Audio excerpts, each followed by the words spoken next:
Magandang araw mga kaibigan. Ito, umiinit na po ang labanan ng mga abogado dito sa kaso na sinampa nila laban kay PRRD sa ICC, no? Palitan na ng mga salita. Ito ngayon ang abogada ng mga alleged AGK victims, yung 43, ay may sinabing maanghang na salita laban sa abogado ni PRRD, si Attorney Nicholas Kaufman. Itong si Attorney Conte, kala niya kung matinong lawyer siya, tinawag niyang lutang si Attorney Kaufman. Anong dahilan? Tawagin mong lutang. International lawyer itong kaharap nyo ngayon, Attorney Conte. So, how brave na tawagin niyang lutang ang isang British international lawyer. Okay, ito, pakinggan natin si Attorney Cristina Conte. Lutang, sabi, hindi makatao. Yeah. Hindi makatao. Parang wala namang consultants na Attorney Kaufman. At kumbaga, lutang sa sitwasyon sa Pilipinas. Parang hindi niya nga kilala kung sino yung mga mag-a-apply na biktima. Hindi makatao. Parang wala namang consultants na Attorney Kaufman. At kumbaga, lutang dun sa sitwasyon sa Pilipinas. Parang hindi niya nga kilala kung sino yung mga mag-a-apply na biktima. Hindi makatao. Injustice. Hindi makatao, lutang. Anyway, hindi naman maintindihan siguro ni Attorney Kaufman ang lutang.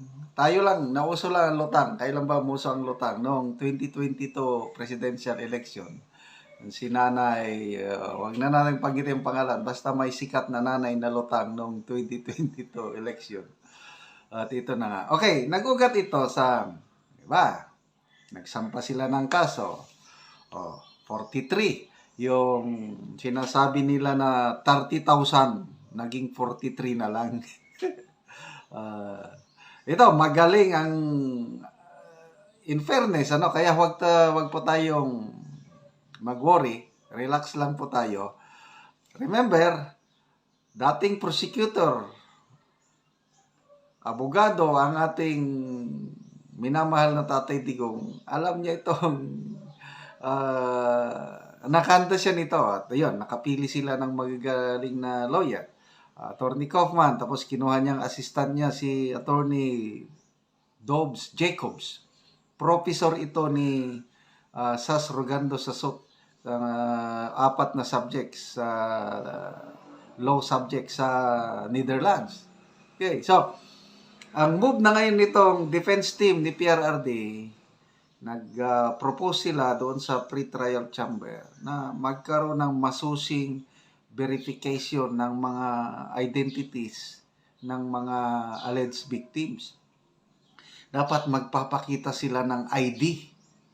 Yung para baka mamaya mga multo-multo lang yung patunayan nila na tunay yung tao na yon, yung alleged victims. Anong sabi na ngayon ng kampo ng ito, si Attorney Conte? Walang idea ang mga yan dahil poorest of the poor. Pwede ba yun? Pilipinas, anong setting? Yung 4-piece, ang tagal na yan. Kailan pa yung 4-piece? Panahon pa ni PGMA. Poorest of the poor.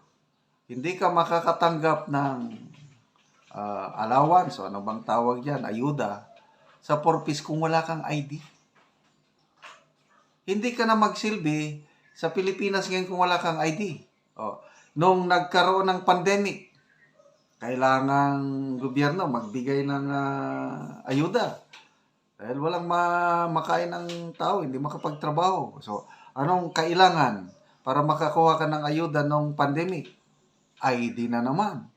So, normal na lang yan yung magkaroon ka ng ID. Bakit itong si Attorney Conte na injustice yan? Lutang kayo. Bakit nyo i-require na mag-present ng ID yung mga biktima? Bakit? Napakasimple lang naman kung totoong biktima ang mga yan. may pakita kayong ID. Ay, nako. So, dito pa lang, kita mo parang, alam mo na, tanim biktima ba yan? So, sana maging patas lang ang mga judges sa ICC. Nako, with these lawyers na kinuha ni PRRD, malaking pag-asa po makakabalik ang ating Tatay Digong. Okay, magbasa lang tayo sa mga comments, ano? Ang daming comments, 8,500. Marilo, taga Bohol. Sabi niya, Attorney Kaufman, kasuhi ni abogado ha. Buong galit, makanas, pinsan ko ito. NPA ka, ha ha ha, marami dyan, kagaya ni Aling Sheila. Oh, alam na natin yung kwento ni Aling Sheila. 2024 lang pala namatay yung anak niya. Aling Sheila, kasi nagpahalata kayo kasi mga bayaran ang testigo nyo. So ito, nabubuking na sila. Sheng Cubs.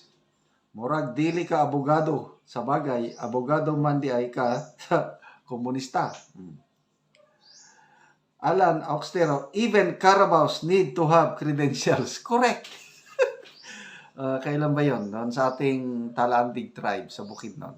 Mga 23 man siguro yon. Kailangan nila ng kalabaw yung tinutulungan nating Talaandig tribe. Bumili tayo ng kalabaw. Kailangan may paipakitang credential. O yun. With credentials, kinuha namin yung credentials na yun. Binayaran namin. O yun. ID. Pati kalabaw may ID. Tao pa kaya? Ay, nako. Naila Yumata. Ha ha ha. Ikaw ang di makatao. Makahayop ka. Gretchen Bagor Borg. ID lang, hinihinga. Tapos di na makatao.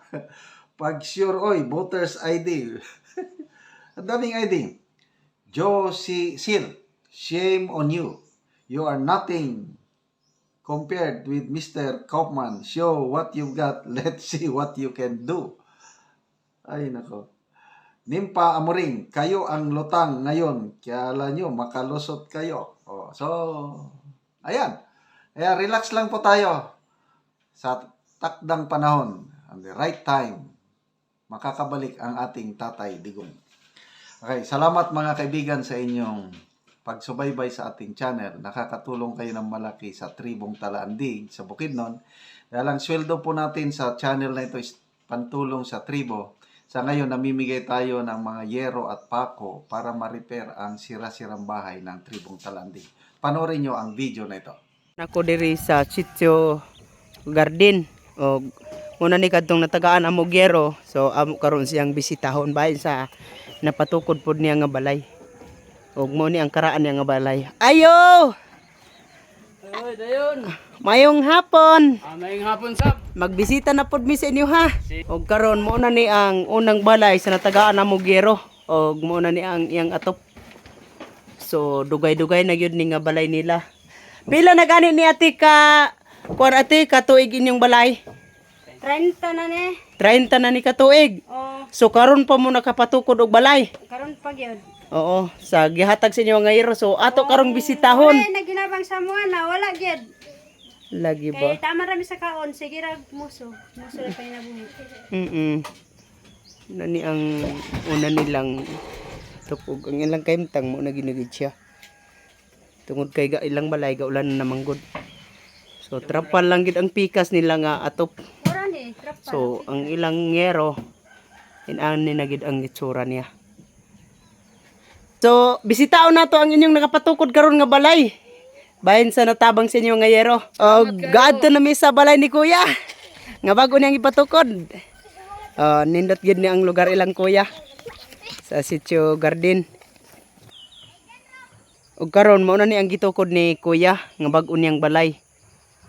So mao na ni siya. So natop na gyud niya ang yero nga gihatag sa iya. So nindot na gyud nga tan-awon ang iyang balay karon. O karon Kuya, bag-o na gid kay kag balay on, nindot na gid kayo. Bahin sa natabang si mo nga yero nakapatukod na gid ka unsa ang imong ika-istorya. Nagpasalamat ug dako sa Ginoo og sa nagtanaw ning video sa nag-atag ining mong hinabang. Ako yung gisiguro pag ato kay daot yung balay. Oo. Akong gisiguro nga gidosan danas na para doble ba? Doble ang pulos. Dagwag siya. Oo. So, kuan gyud kanang maayo na gid imong balay karon. Mayo na ako lang tarungan gyud kay para puslan gyud. Oo. Nga kuan hinabang Oh. gid may kabalayon ta. Oo. Salamat gid kog dako sa Ginoo ug sa nagpasiug gani kay Oo. nakapato ko mig balay tungod sa Hinabang masin. hinabang nga sin og lansang. Oo, sige, salamat Call.